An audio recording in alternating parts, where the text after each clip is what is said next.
देखिए, ये वाला क्वेश्चन काफी ज्यादा इंपॉर्टेंट है, ठीक है। एग्जाम पॉइंट ऑफ व्यू से, ठीक है। कह रहा है एक आदमी का वजन क्या है, 70 किलो है। He stands on a weighing machine in a lift. वो लिफ्ट के अंदर एक वेइंग मशीन है, उसके अंदर खड़ा हुआ है, ठीक है। और लिफ्ट कहाँ जा रही है, यूनिफॉर्म स्पीड से अपवर्ड। कहाँ जा रही है, तो भैया ये है लिफ्ट। मैं सीधा आदमी बना रहा हूं, आदमी का मास कितना है, एम है। ये क्या है, कॉन्टेक्ट फोर्स है। और ये क्या है भैया, वेट है।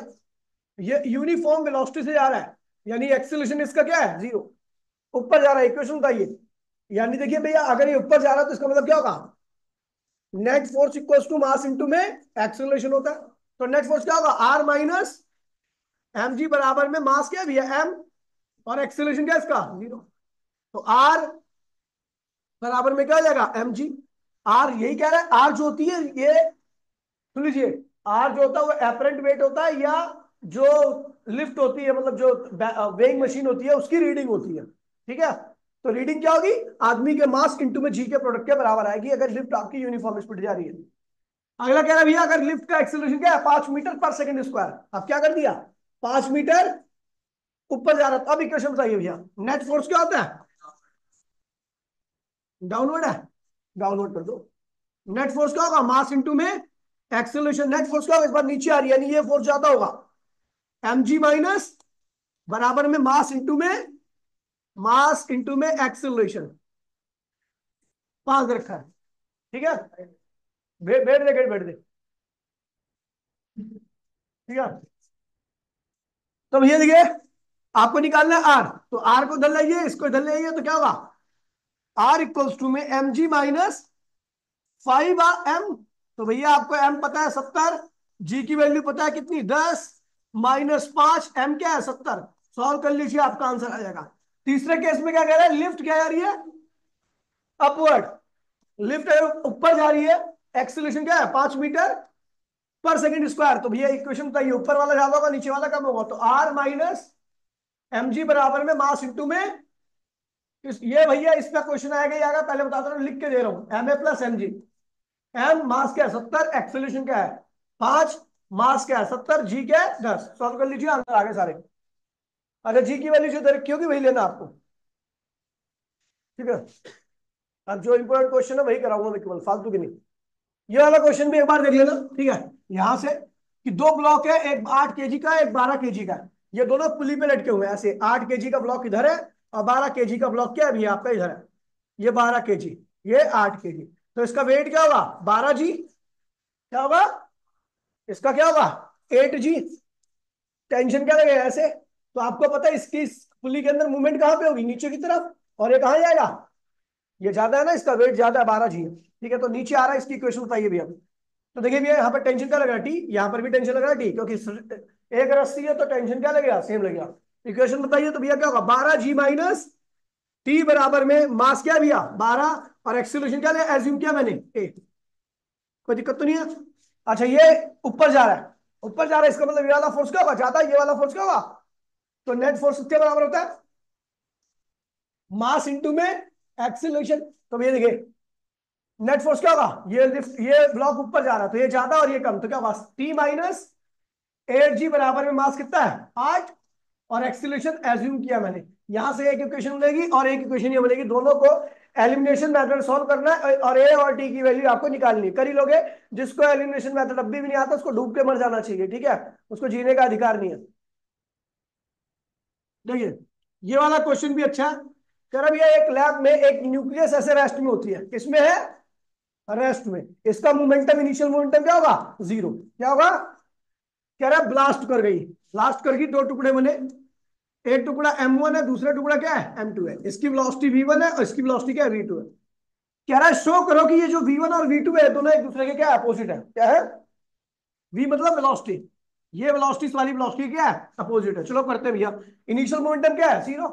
फाइनल क्या होगा, M1 V1, M1 V1 vector plus M2 V2 vector. अच्छा, law of conservation of momentum क्या कहता है, इनिशियल मोमेंटम बराबर में, according to, according to law of conservation of momentum, कुछ नहीं मतलब है। ठीक है, according to law of conservation of momentum क्या कहता है, इनिशियल मोमेंटम बराबर में फाइनल। भाई प्लीज देखिए, बोलिए मत कोई भी। ठीक है, इनिशियल क्या है, इनिशियल क्या है 0, और फाइनल क्या है m1v1 plus m2, m1v1 plus m2। भाई अगर मेरे को डिस्टर्बेंस आ गई तो बहुत पीलूंगा घर की। ठीक है, इसका जल्द आइए, तो ये क्या होगा, इसको दोनों में से किसी एक को ला सकते हो। तो मैं ला रहा हूं m1v1 बराबर में नेगेटिव ऑफ m2v2। अब देखिए, ये मास जो टर्म होती है ना, कभी भी नेगेटिव नहीं हो सकती, क्योंकि मास स्केलर क्वांटिटी है, वो डायरेक्शन पे डिपेंड नहीं करता। तो अगर ये जो माइनस लगा है, इसका मतलब यही है कि जो v1 है ना, वो v2 के क्या है, अपोजिट है। तो केवल यही आपको बताना है कि यहां से आपका जो v1 है वो v2 के क्या है, अपोजिट है। क्या है, बस हो गया, प्रूफ कर दिया हमने। यहां पर नेगेटिव साइन ये बता रहा है कि v1 अपोजिट टू v2, खत्म। बोलिए मत भैया, कोई भी बोलिए मत। देखो अब भी बात कर रहे हो आप लोग, कितना जाहिल आदमी हो। देखिए, अभी अभी अगले चैप्टर में पहुंच रहे हैं, उसमें कुछ क्वेश्चन कराने। देखिए, ये वाला क्वेश्चन देखिए, एक्सप्लेन वाई। अभी यहां पर लिखा है चंडीगढ़, लेकिन सीबीएसई में भी कम से कम 4 या 5 बार रखा है question. Why, sorry, a horse can not pull a cart and run in a empty space. ठीक है, कह रहा है कि एक हॉर्स जो है वो एम्प्टी स्पेस में ना तो कार्ट को पुल कर सकता है, ना वो रन कर सकता है, क्योंकि भैया वहां पर कोई सरफेस नहीं है, वहां पर वो एक्शन नहीं लगा सकता। एक्शन नहीं आएगा तो रिएक्शन, और रिएक्शन नहीं होगा तो घोड़ा आगे नहीं बढ़ पाएगा। आपको याद है, घोड़ा जो आगे बढ़ता है वो किसकी वजह से बढ़ता है, रिएक्शन की वजह से। ठीक है, अगला कह रहा है passenger are thrown forward from their speed when speeding bus stop suddenly. कह रहा भैया जब एकाएक बस रुकती है तो पैसेंजर जो होते हैं आगे की तरफ गिर जाते हैं। क्यों, क्योंकि भैया जब बस एकाएक रुकती है, हमारी बॉडी के पास कौन सा इनर्शिया होता है, inertia of motion. Bottom part का मास कम होता है तो बस के साथ तुरंत रेस्ट में आता है, मास जिसका कम होता है उसका इनर्शिया कम होता है, तो जल्दी से रेस्ट में आता है। लेकिन अपर पार्ट का मास क्या होता है, ज्यादा होता है, उसका इनर्शिया भी क्या होगा, ज्यादा होगा, जल्दी से रुकेगा नहीं, वो क्या होगा, चलता रहेगा। इसलिए आदमी क्या होता है, आगे की तरफ गिर जाता है। ठीक है, इजी। ये देखिए, ये बहुत इंपॉर्टेंट क्वेश्चन हो सकता है कल आपको पेपर में दिखने को मिल जाए। It is easier to pull along mover than a push it. कह रहा है भैया, मतलब pull is easier than push वाला है। ठीक है भैया, सुबेरे मैंने कराया था, ध्यान रखना, इसमें भैया कुछ भी नहीं है। अगर मैं किसी चीज को पुल करता हूं, ये है इसका वेट, ये क्या है, और ये वेट का है नॉर्मल रिएक्शन, जिसको हम कॉन्टेक्ट फोर्स भी कहते हैं। आप इस तरीके से इसको खींच रहे हो, फ्रिक्शन कहाँ लगता है, पीछे, F1 है ना। तो भैया देखिए, आप थीटा एंगल बन रहा है इसका, तो ये क्या होगा, F cos थीटा, और इधर क्या आएगा, F sin थीटा। अगर मैं बात करूं तो भैया ये देखिए, फ्रिक्शन जो होता है वो डिपेंड करता है इस कांटेक्ट फोर्स पे। याद नहीं आता, फ्रिक्शन अगर आपकी दो सरफेस के बीच में कांटेक्ट ज्यादा होगा तो फ्रिक्शन ज्यादा आएगा, कांटेक्ट कम रहेगा तो कम आएगा। यानी फ्रिक्शन किस पे डिपेंड कर रहा है, कांटेक्ट फोर्स पे, यानी N1। N1 की वैल्यू निकालो, N1 की वैल्यू क्या है बेटा, आपको पता है कोई कोई चीज ना तो आसमान में उड़ती है ना जमीन में जाती है, इसका मतलब ऊपर वाला लगने वाला फोर्स किसके बराबर है, नीचे लगने वाले फोर्स के, यानी N1 plus F sine theta किसके बराबर बना, mg के। तो N1 की वैल्यू क्या हुई बच्चा, mg minus F sine theta. ये पुल के केस में आपका कांटेक्ट फोर्स की वैल्यू आ गई। अब चलो पुश करते हैं इसको, इसी लोन को। वेट ये रहा mg, ये रहा इस केस का कांटेक्ट फोर्स, इसको मैंने ले लिया N2। आप इस डायरेक्शन में पुश कर रहे हो इसको। ठीक है, जब आप इसको इधर पुश करोगे, किससे फोर्स से, एफ से, ये थीटा एंगल बन रहा है, तो एफ को रिजोल्व करते इधर क्या आएगा, एफ कॉस थीटा, इधर क्या आएगा, एफ साइन। तो इधर देखो N2 की वैल्यू क्या आ रही है, कांटेक्ट फोर्स की value, F sine theta plus mg। यहां पर कांटेक्ट फोर्स जो है आपका mg minus F sine theta, यहां पर कांटेक्ट फोर्स है mg plus F sine theta. कौन सा कांटेक्ट फोर्स आता है, ये वाला कांटेक्ट फोर्स क्या है, जाता है। और जब ज्यादा कांटेक्ट फोर्स, तो इस केस में फ्रिक्शन भी क्या आएगा, ज्यादा आएगा। इस केस में फ्रिक्शन क्या होगा, कम आएगा। जहां फ्रिक्शन ज्यादा वो हार्डर होता है, यानी पुश क्या हो गया, हार्डर, और ये क्या हुआ, इजियर। समझ गया। तो क्वेश्चन हर बार आता है, हर एग्जाम में आता है, किसी भी स्कूल में, चाहे कितना भी घटिया टीचर हो आपका। हाँ, मैं कह रहा हूँ कितना भी घटिया टीचर हो, अच्छे टीचर तो अच्छे क्वेश्चन देंगे ही देंगे यार।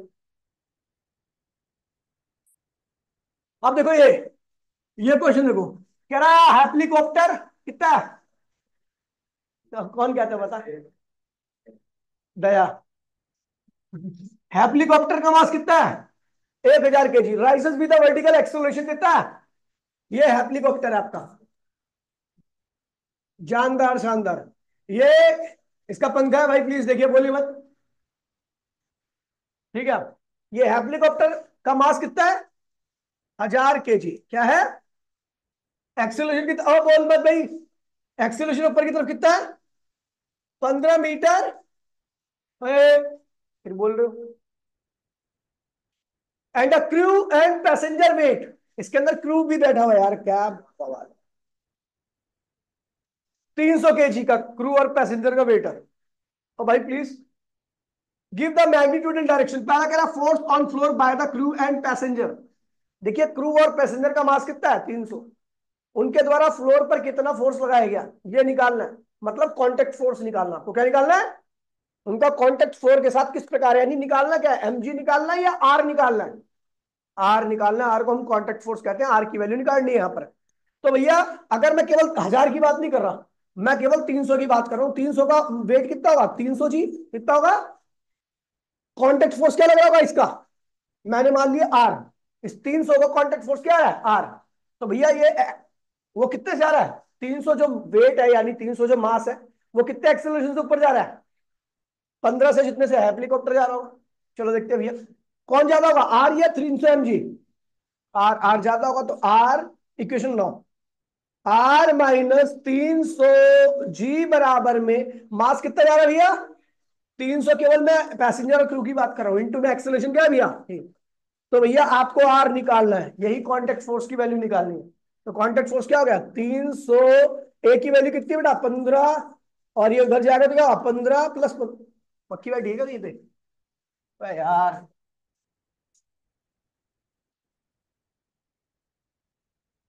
निकल जाते हैं। देखिए 15 और ये उधर जाएगा तो 300 जी।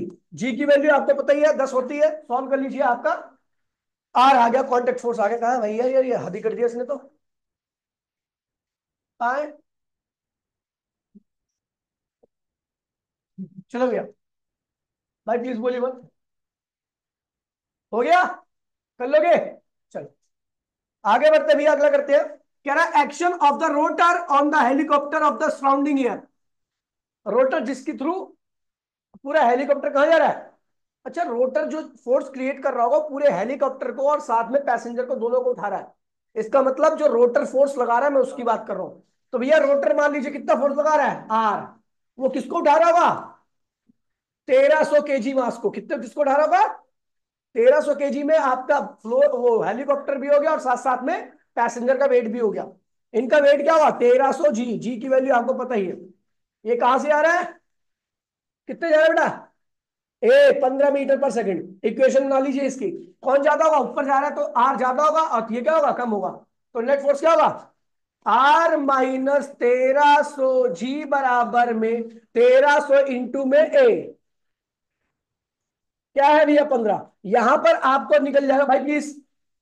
फिर आर निकल आएगा, इसको धर लिया होगा तो। अब जब आपको आर का पता लग गया, तो ये रोटर लगा रहा है अपने सराउंडिंग एयर पे ऊपर की तरफ फोर्स। रोटर ऊपर की तरफ इतना फोर्स लगा रहा है तो एयर पे भी इतना ही लगा रहा होगा। तो एयर पे लगने वाला फोर्स क्या होगा? इस वाले फोर्स के बराबर होगा। रोटर फोर्स क्रिएट कर रहा है ना, तो रोटर फोर्स क्रिएट कैसे कर रहा होगा? एयर से टकरा करके। कौन है यार आफत कर रहे हैं।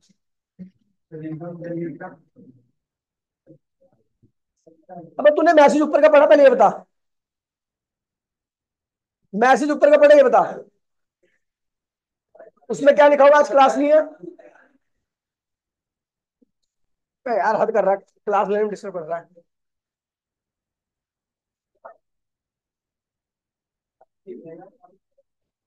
भाई यार सही में बहुत ऐसे। अरे भाई कोई बात नहीं, गिरने दे, तेजाब नहीं हो। भाई प्लीज बोल लिया कोई भी। टाइम मत खराब करो अपना भैया। अरे आदर्श यार टाइम मत खराब कर भाई, कल तेरा पेपर है। मैथ में तो फेल है ही, इसमें फेल हो जाएगा, अच्छा लगेगा। ठीक है भैया। तो सराउंडिंग एयर के ऊपर इतना फोर्स लग रहा है। अगला क्या कह रहा है भैया? Force on helicopter due to surrounding air. देखिए जो हेलीकॉप्टर ऊपर जाने में फोर्स लगा रहा था वो निकाल दिया। तो हेलीकॉप्टर इतना फोर्स लगा रहा है, ठीक है, तो इतना ही क्या होगी? सराउंडिंग एयर भी लगाएगी आपकी, ध्यान रखना। जितना हेलीकॉप्टर का पंखा एयर के ऊपर फोर्स लगाएगा, उतने ही एयर पंखे के ऊपर फोर्स लगाएगी। वही सेकंड पार्ट में कह रहा है force on helicopter due to surrounding air. तो भैया कितना लगाएगी, जितना पंखा लगा रहा था उतना ही एयर क्या लगाएगी, एक्शन इक्वल्स टू में रिएक्शन। तो ऊपर वाला आंसर और नीचे वाला आंसर क्या होगा, सेम होगा। ठीक है, अब एक क्वेश्चन और है जो बहुत ज्यादा आता है, ये वाला आ रहा है। ये वाला क्वेश्चन देखिए, 10 1 रुपीज कॉइल, भाई प्लीज बोलिए मत, 10 1 रुपीज कॉइल है, एक दूसरे के ऊपर रखे गए, मतलब 10 कॉइल है, वो एक दूसरे के ऊपर रखे गए इस तरीके से, 10 कॉइल है। ठीक है, ये 10 कॉइल है आपके, और एक दूसरे के ऊपर रखे गए, और ये आज गई। चलो,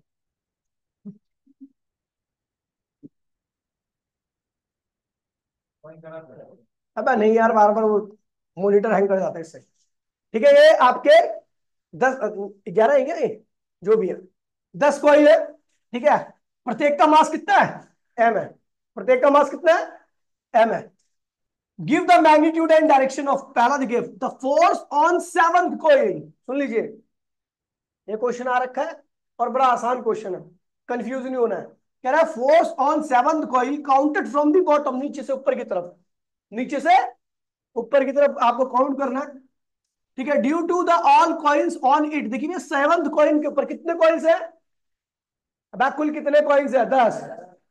सेवंथ कॉइन की बात करूंगा, सेवंथ कॉइन के ऊपर कितने कॉइन होंगे, 3। एक कॉइन का मास कितना है, 3 कॉइन का मास क्या होगा, 3m का वेट कितना होगा, 3mg। यानी 3 कॉइन मिल करके सातवें कॉइन के ऊपर कितना फोर्स लगा रहे हैं, 3mg। यही आ गया, 3mg आ गया। समझ गए, समझ गए।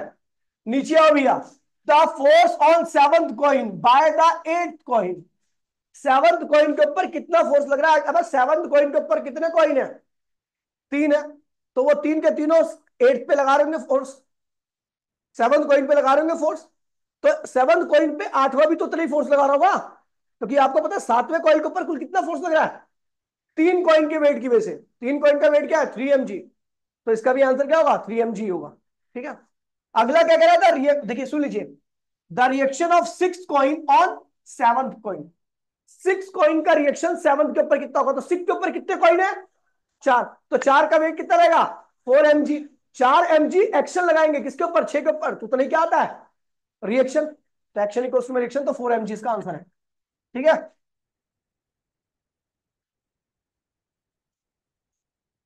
देखिए भी ये बहुत प्यारा क्वेश्चन है। एक एयरक्राफ्ट है, execute horizontal roof with speed of 720, speed कितनी है, 720 किलोमीटर पर आवर। और आपको बता दूं मीटर पर आवर को, किलोमीटर पर आवर को मीटर पर सेकंड में चेंज करना, तो 5 मिनट में 1800, तो मल्टीप्लाई करोगे तो क्या होगा, ये 40 आ जाएगा, और ये जाएगा 40, 200 मीटर पर सेकंड आगे स्पीड आप। ठीक है भैया, अच्छा यहां से देख लिया था क्या तूने, विंग बैंक, विंग जो मुड़े हुए हैं, मतलब जो विंग हॉरिजॉन्टली चल रहा है, तो विंग का एंगल क्या है, 0 डिग्री हॉरिजॉन्टल के साथ, लेकिन वो थोड़ा ऐसे मुड़ा हुआ है, देखते नहीं है टर्न पे ऐसे मुड़ जाता है, आपकी फ्लाइट जहां पे टर्न लेती है थोड़ी सी मुड़ जाती है, तो कितना एंगल बना रहे हो भैया, 15 डिग्री। ठीक है भैया, what is the radius of the loop, loop की रेडियस क्या होगी आपको बताना है। तो भैया आपको बता दूं, ठीक है, यहां पर आपका रियर एंड टीयर का केस है, क्योंकि फ्रिक्शन की बात ही नहीं होगी। ठीक है, हवाई जहाज के केस में फ्रिक्शन नहीं लगता। आपको याद होगा tan थीटा इक्वल्स में वी स्क्वायर अपॉन में जी आर क्या है, तो आपको रेडियस निकालनी है, तो आर क्या होगा, वी स्क्वायर अपॉन में जी tan थीटा। वी कितना है भैया, 200 स्क्वायर, जी की वैल्यू 9.8, स्क्वायर नहीं है क्या, ठीक है, और टेन की वैल्यू क्या होगी, टेन 15, 15 को लिखोगे 45 माइनस 30, टेन ए माइनस बी का फॉर्म लगा दीजिए, टेन ए माइनस और प्लस टेन बी अपॉन में 1 - tan A tan B का फॉर्मूला लग जाएगा, यहां से आपको इसकी वैल्यू निकल जाएगी। ठीक है भैया, वैसे आपको बता दूं टेन 15 की वैल्यू याद कर ले, ज्यादा बेटर रहेगा आपके लिए। ठीक है, तो कितना लंबा चौड़ा सॉल्व करना ज्यादा सही नहीं रहता, टाइम खराब करेगा, क्वेश्चन से याद लगेगा। तो टेन 15 की वैल्यू 0.2679, यानी 0.268, 0.268, बस इतना याद कर लो, रट लो इसको। ठीक, अब देखिए और कौन सा क्वेश्चन जो आपके एग्जाम में आ सकता है, ये भी ऐसे ही ऊपर वाला कुछ नहीं है। देखिए ऊपर वाला सेम केस है, ठीक है, वही वाला, इनमें से कोई क्वेश्चन आएगा, आ रखा देखना प्रीवियस ईयर में कोई, ये वाला क्वेश्चन मैंने मेरे ख्याल से करवा रखा आपके स्कूल में, टीचर ने इंपॉर्टेंट है ना, माउंट वाले में। देखिए बहुत आसान क्वेश्चन है, ठीक है, ये एडिशनल को क्वेश्चन है, अच्छा क्वेश्चन है, देख लीजिए। कह रहा है ट्रक है, ट्रक की रफ्तार क्या है? पहले ट्रक रेस्ट में था, इनिशियल वेलोसिटी क्या थी? 0 थी। अच्छा, ट्रक की इनिशियल वेलोसिटी 0 होगी तो उसके ऊपर ब्लॉक की भी इनिशियल वेलोसिटी होगी 0 होगी। ठीक है। अच्छा, ट्रक जब एक्सिलरेशन एक्सिलरेट कितने से किया? 2 मीटर पर सेकंड से आगे की तरफ, तो ये ब्लॉक भी एक्सिलरेट करेगा कितने से?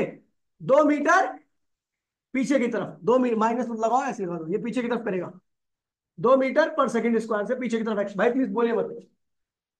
ट्रक जब आगे, इनिशियल वेलोसिटी इसकी भी 0 थी, इसकी भी 0 थी। ट्रक के अंदर एक्सीलरेशन इतना आया तो ब्लॉक के अंदर पीछे की तरफ एक्सीलरेशन कितना आएगा? इतना आएगा। अब आप गाड़ी में बैठे रहो, कोई चीज आगे बड़ी जोर से आती है तो आप भी पीछे क्या होगा? उतनी तेजी से आओगे। ठीक है। अब एक चीज देखिए, जब ये ब्लॉक आगे जाने लगा, इधर की तरफ एक्सीलरेट करने लगा, इधर की तरफ, तो फ्रिक्शन कहां लगा? इधर पीछे। फ्रिक्शन कहां लगा? पीछे। और जो एक्सीलरेशन की वजह से फोर्स आया वो कहां लग रहा है? आगे। ठीक है। तो आप देखो इस ब्लॉक के अंदर कुल एक्सीलरेशन कितना होगा? एक्सीलरेशन क्या होता है? टोटल फोर्स अपॉन में मास ऑफ ब्लॉक। ब्लॉक की बात कर रहा हूं मैं, ब्लॉक के अंदर कुल एक्सेलरेशन, टोटल एक्सेलरेशन निकाल रहा हूं मैं। तो भैया आपको पता है एक फोर्स इधर लग रहा है, कैपिटल एफ, एक फोर्स इधर लग रहा है, स्मॉल एफ। कैपिटल एफ किस वजह से हुआ? इस एक्सेलरेशन की वजह से आया कैपिटल एफ। और स्मॉल एफ क्यों आया? फ्रिक्शन की वजह से, अपॉन में मास ऑफ ब्लॉक। अच्छा, कैपिटल एफ किसके बराबर होगा? क्योंकि आपको पता ही है फ्रिक्शन की, ये एक्सेलरेशन की वजह से आया, तो इस फोर्स को लिखोगे मास इंटू में एक्सेलरेशन। और फ्रिक्शन क्या होता है? म्यू एम जी अपॉन में एम। अब देखिए भैया, इस ब्लॉक का मास दे रखा है आपको कितना? 40 किलोग्राम। कितना दे रखा है? और ट्रक का एक्सीलरेशन कितना है? 2। तो इस ब्लॉक का भी एक्सीलरेशन पीछे की तरफ क्या होगा? तो 40 गुणे में 2 क्या होगा? 80 हो जाएगा। 40 गुणे में 2 कर दिया आपने, 80 हो गया। माइनस, अब म्यू की वैल्यू कितनी रखी है भैया? जहां पे रखा हुआ है उसके म्यू की वैल्यू 0.15। कितनी रखी है? 0.15। मास ऑफ ब्लॉक रखना है आपको। मास ऑफ ब्लॉक कितना भी है? 40। और जी की वैल्यू कितनी लेनी है भैया? 9.8। कितनी लेनी है? 9.8 divide by mass. Mass of block कितना है? 40। ठीक है। तो जब इसको सॉल्व करोगे तो इस जो ब्लॉक का नेट एक्सेलरेशन है वो आएगा आपका, क्या आएगा भैया? देख लीजिए, 80 माइनस कितना आया भैया? इनको मल्टीप्लाई करोगे, इतना समझ में आ गया? हम क्या करेंगे? इसका टोटल एक्सेलरेशन निकालेंगे। टोटल एक्सेलरेशन कैसे निकला भैया? आपको पता है, ये जब ट्रक इधर से जाएगा 2 मीटर पर सेकंड से, तो ये 2 मीटर पर सेकंड से पीछे आएगा, तो भैया फ्रिक्शन कहां लगेगा? इधर की तरफ। तो भैया आपको पता है एक्सीलरेशन की वजह से जो फोर्स आया वो ये आया। इस फोर्स को कैसे लिखते हो? मास इंटू में एक्सीलरेशन। और फ्रिक्शन की वजह से जो फोर्स होता है, फ्रिक्शन क्या होता है? Mu m g. क्या आता है?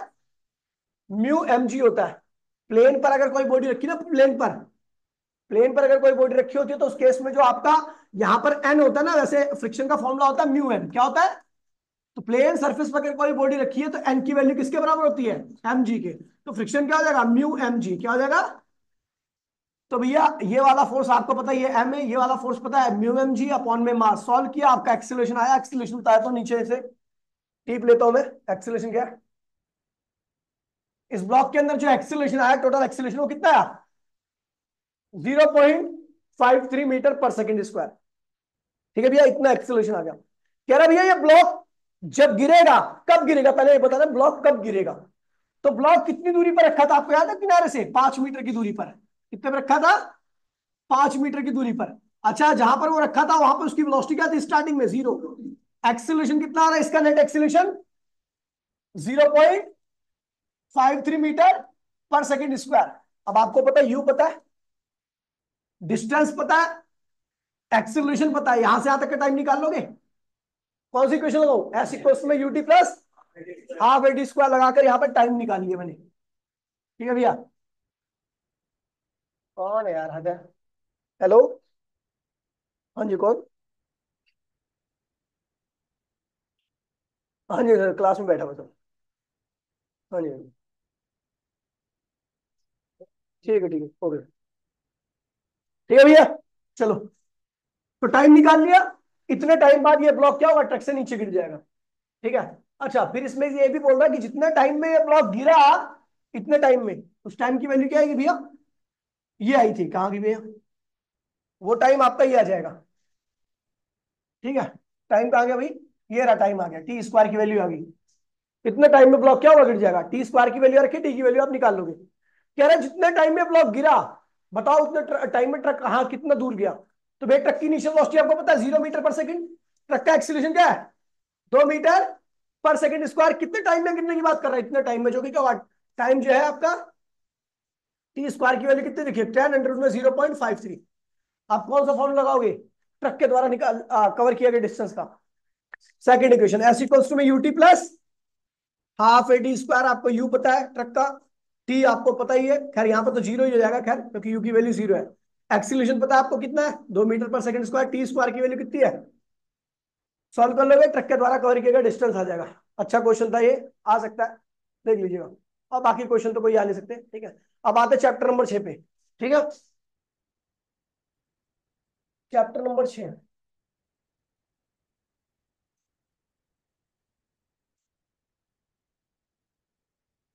भैया,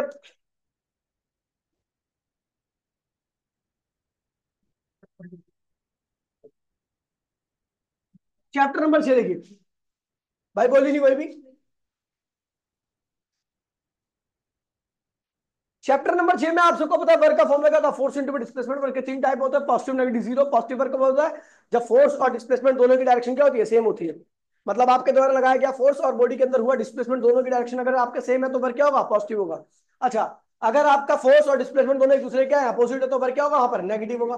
ठीक है, जैसे मान लीजिए आप पॉजिटिव और नेगेटिव दोनों का वर्क एग्जाम्पल में साथ में दे रहा हूँ। मान लीजिए आप बाल्टी से पानी खींच रहे हो, तो रस्सी पे जो टेंशन लग रहा है उसकी डायरेक्शन और बाल्टी के आने की डायरेक्शन दोनों क्या है भैया, सेम है। तो work done by tension force क्या होगा, पॉजिटिव। क्योंकि टेंशन और डिस्प्लेसमेंट दोनों की डायरेक्शन क्या है, सेम है।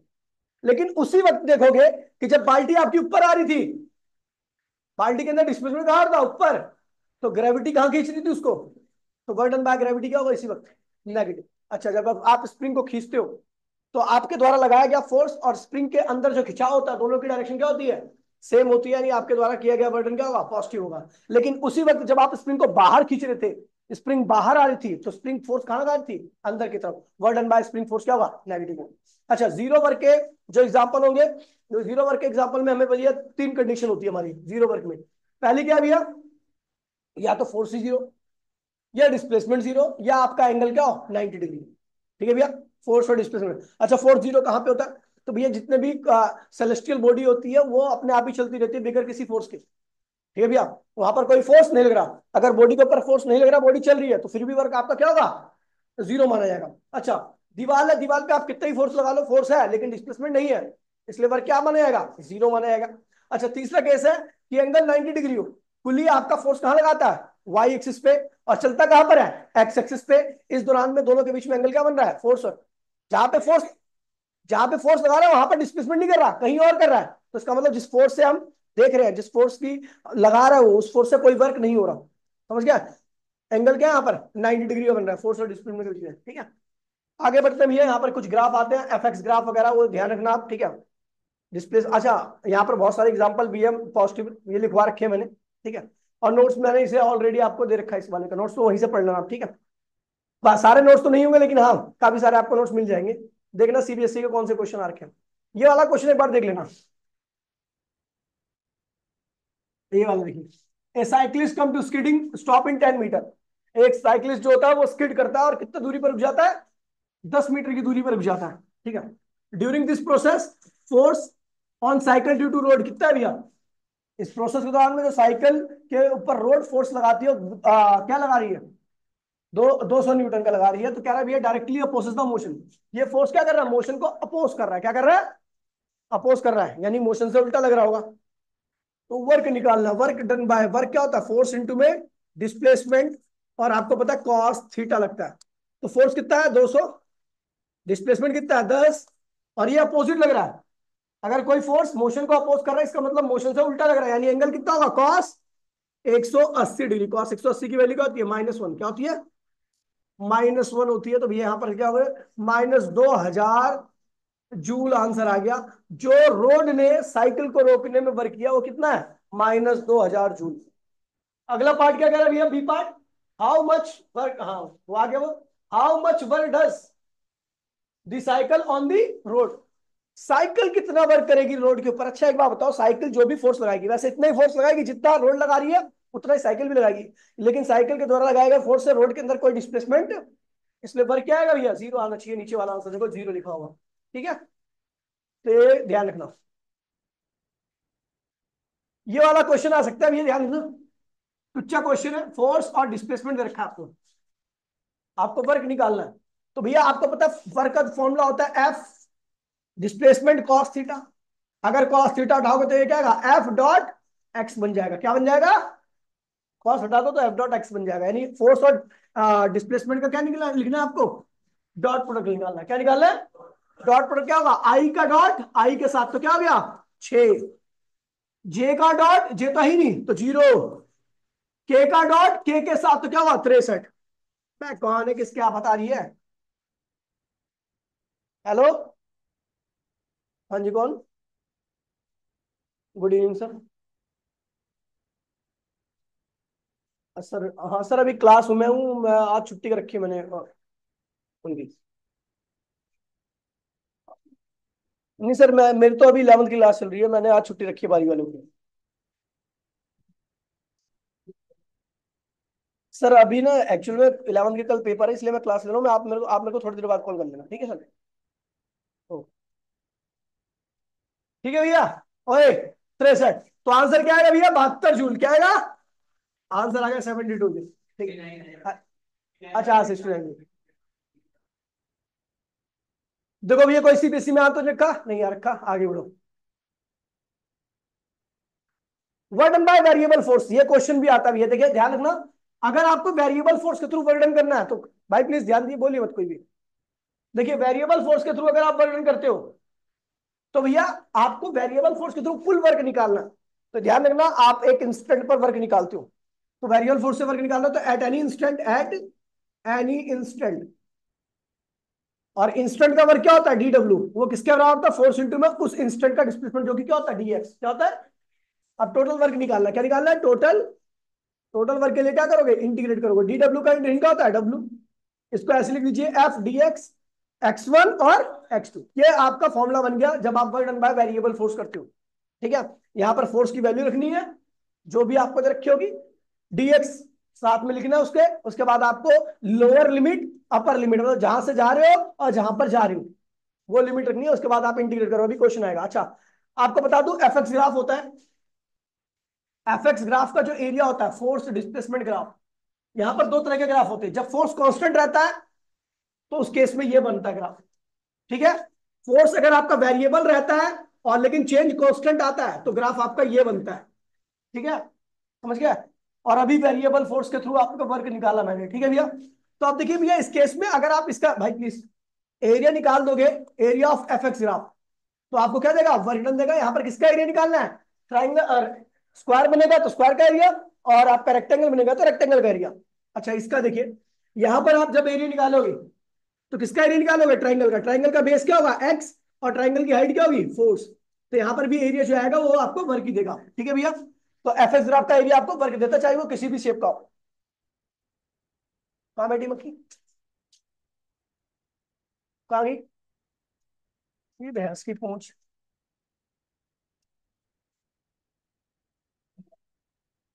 देखिए भैया, जैसे आपको एक ग्राफ दे रखा है, बोलिए मत भैया, ये आपको ग्राफ दे रखा है, ठीक है, आपको इसमें वर्क निकालना है। ये फोर्स है, ये डिस्प्लेसमेंट है। वर्क कैसे निकालोगे, रेक्टेंगल का एरिया, ट्रेपीजियम का एरिया, ट्राइंगल का एरिया, फिर ट्राइंगल का एरिया, सारे एरिया को करो ऐड कर दो, टोटल वर्क डन आ गया, खत्म। आता ना एरिया निकालना, वो भी बताऊं। ये वाला क्वेश्चन आ सकता है, एनसीईआरटी का क्वेश्चन है। एक औरत है, वो पहले 100 न्यूटन का फोर्स लगाते हुए कितना डिस्प्लेसमेंट करती है, 10 मीटर का। उसके बाद उसके फोर्स में लगातार कमी आती आती है, और फोर्स क्या हो जाता है, 50 न्यूटन का हो जाता है। क्या होता है, कम होते होते, और वो 10 मीटर का और डिस्प्लेसमेंट कर लेती है। तो कह रहा है भैया कहाँ गई, कहाँ है, इस इलाके में बैठी हुई। यार क्यों मरना चाह रही है, मता भाई मता। ठीक है, यार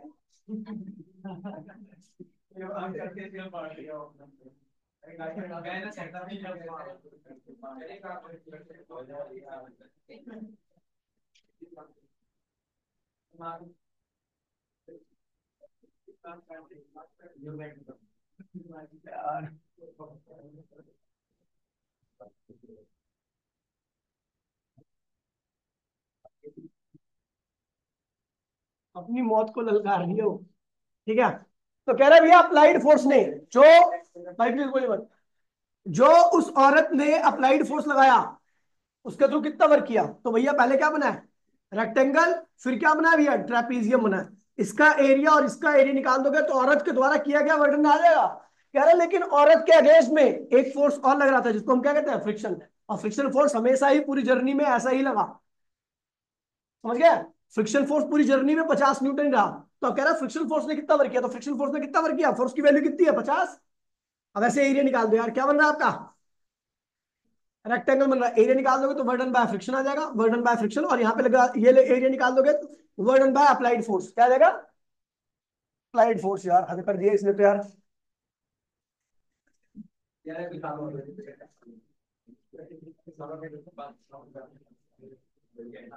भाई बोलिए मत प्लीज। ये वाला देखिए सीबीएसई 1994 में आया था। ठीक है, फोर्स आपका दे रखा है और आपको यहां से यहां तक इसमें वर्क कराना है। तो एक ऐसा फोर्स है, वेरिएबल फोर्स है, वेरिएबल फोर्स के द्वारा किया गया वर्डन क्या होगा, एफ डी एक्स, x1, और क्या होगा x2। एफ की वैल्यू कितनी बेटा, 7 minus 2x mine plus 3x square. ये क्या होगा dx। x1 की वैल्यू क्या है भैया, 0, और x2 की वैल्यू क्या है, 5। इंटीग्रेट कर दोगे इसको, आता है इंटीग्रेशन, सबको आता है, कर लोगे ना भैया, नहीं हो जाएगा तो बता दो मुझे। 7 का क्या होगा, 7x, लिमिट लगेगी 0 से लेके 5। 2 बाहर आएगा, -2 बाहर आएगा, भाई बोलिए मत यार, -2 बाहर आएगा। x का क्या होगा, x की पावर 2 अपॉन में 2, लिमिट लगी 0 से लेके 5। 3 बाहर आएगा, 3 को बाहर कर दो, x की पावर 2 का क्या होगा, x की पावर 3 अपॉन में 3, लिमिट लगी 0 से लेके 5। लिमिट को रिप्लेस कर दीजिए, आपका आंसर आ जाएगा। ठीक है भैया,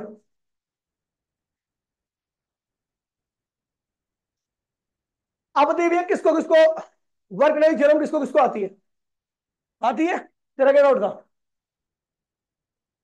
बोल बोल जल्दी बोल, जल्दी बोल। कॉपी खोल बताते रहे हैं? पैराग्राम लो, तो तू बैठे तो 5 मिनट तेरे को कॉपी बता दूंगा, अभी मीटिंग खत्म होगी ना, तो 10 मिनट में बैठूंगा, उसके बाद तेरे को पैराग्राम वगैरह बता दूंगा। अभी इस चैप्टर का पूछिए, ठीक है, इस पे। ओए, अब बोलो मत यार, मेरा गला खराब हो जाएगा। देखिए भैया, अगर मैं बात करूं इस चैप्टर में तो सबसे मेन है इसका, आपका इस चैप्टर का एक तो कॉलिजन है, और दूसरा क्या है भैया इसका, वर्क नहीं थ्योरम है। वैसे बहुत सारी चीजें, अभी एक वर्टिकल सर्कल भी है, भाई प्लीज उसके टाइम पे मत बोलना, क्योंकि वो मैंने अभी तक कराया नहीं है, वो अभी मैं कराऊंगा वर्टिकल सर्कल, और हर एग्जाम में आता है वर्टिकल सर्कल। ठीक है भैया, काफी इंपॉर्टेंट टॉपिक है। तो भैया अभी जो छोटे मोटे टॉपिक वो देख लेते हैं, और 10 ऑनलाइन वाले 10 मिनट बाद रिकॉर्डिंग स्टार्ट होगी, खत्म होने के बाद, ध्यान रखना। ठीक है भैया, तो अभी काइनेटिक एनर्जी ड्राइव कर लेते हैं। काइनेटिक एनर्जी ड्राइव करने के लिए आपको ध्यान रखना इनिशियल वेलोसिटी का नीचे। अच्छा, काइनेटिक होती क्या है, तो भैया रोकने के लिए आपको किसी चलती हुई चीज को रोकने के लिए या किसी रुकी हुई चीज को चलाने के लिए जो भी वर्णन करना पड़ता है वो काइनेटिक के बराबर होता है। The energy possessed by the body by virtue of its motion. Kinetic energy के बहुत सारे एग्जांपल लिखवा रखे हैं मैंने, ठीक है भैया, तो उसे ध्यान रखना कि एक चलता हुआ पत्थर किसी को भी विंडशील्ड को फोड़ सकता है, किसी का सर फोड़ सकता है, क्यों, क्योंकि उसके पास क्या होती है, काइनेटिक एनर्जी होती है। काइनेटिक एनर्जी ड्राइव करने के लिए आपको बड़ा सिंपल सा ध्यान रखना है कि इनिशियल वेलोसिटी क्या नीचे 0, रुकी बॉडी है ना, अब मैं इसको चलाऊंगा, इसका मास क्या है m, इसके ऊपर फोर्स लगा रहा हूं F, इसके अंदर एक्सीलरेशन क्या रहा है A, और बाद में वेलोसिटी कितनी होगी V, क्या होगी, और इस दौरान में इसने कितना डिस्टेंस ट्रेवल किया D, कितना किया। तो पहले एक चीज देखिए, v square minus u square equal में सबको पता है 2as।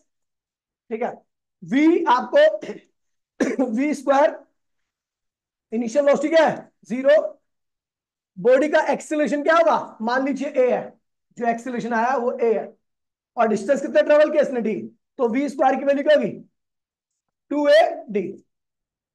तो यहां से आप एक काम करो, डी की वैल्यू निकाल लो, डी की वैल्यू क्या होगी वी स्क्वायर अपॉन में 2। अच्छा, वर्क कितना किया यहां से तक का, देन वर्क, वर्क क्या होता है, फोर्स इंटू में डिस्प्लेसमेंट। फोर्स क्या होता है, मास इंटू में, अब बॉडी ये जो फोर्स लगा रहा है वो किसके बराबर होगा, मास इंटू में एक्सेलरेशन के बराबर होगा। और डिस्प्लेसमेंट कितना किया डी, और डी की वैल्यू क्या रखी है वी स्क्वायर अपॉन में 2a। ए से a क्या हुआ, कैंसिल हो गया, तो आपका वर्क कितना आ गया, half m v square, half, मैं जैसी रखता हूँ ये देखती है, कि भाई इसने डस्ट रख दिया लेकिन अब ये जाएगी। कहाँ है भाई? बहुत तेज चल दिया ये तो। ठीक है, तो आपकी काइनेटिक एनर्जी आ गई। क्या है यार? अच्छा, रिकॉर्डिंग मीटिंग खत्म हो गई, ठीक है।